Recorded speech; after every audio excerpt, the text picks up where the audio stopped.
Komisi Pemberantasan Korupsi, KPK, membantah keras adanya campur tangan pihak istana yang membuat lembaga anti rasuah itu belum juga menetapkan tersangka dalam kasus dugaan korupsi kuota tambahan haji.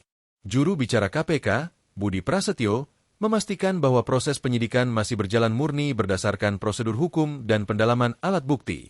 Kami pastikan bahwa proses penyidikan perkara terkait dengan kuota haji ini masih terus berproses di KPK, kata Budi Prasetyo di Gedung Merah Putih KPK, Jakarta, Senin, 22 September 2025.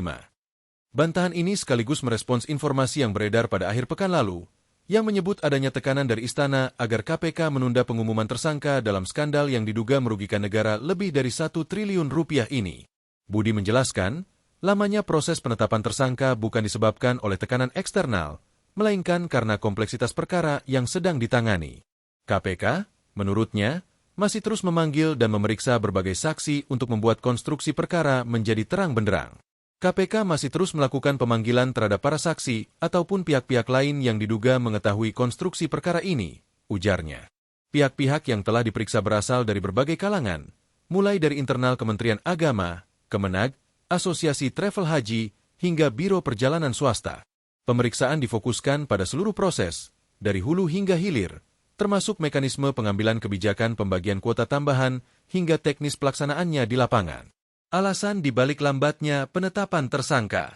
Secara terpisah, Pelaksana Tugas Deputi Penindakan dan Eksekusi KPK, Asep Guntur Rahayu, mengungkap alasan utama mengapa penyidik membutuhkan waktu lebih lama. Pertama, kasus ini melibatkan skala yang sangat besar, dengan dugaan keterlibatan hampir 400 biro perjalanan haji.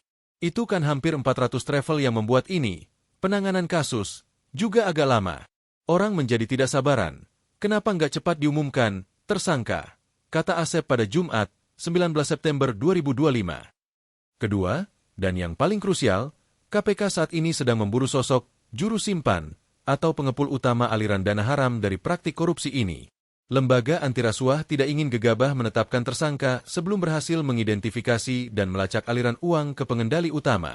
Kami ingin melihat kepada siapa saja uang ini kemudian berpindah dan berhentinya di siapa, karena kami yakin bahwa benar ada juru simpannya. Artinya, uang berkumpul di situ, jelas Asep. Untuk melacak sosok misterius yang disebut MRY ini, KPK telah menggandeng Pusat Pelaporan dan Analisis Transaksi Keuangan, PPATK. Download Tribun X sekarang, menghadirkan lokal menjadi Indonesia.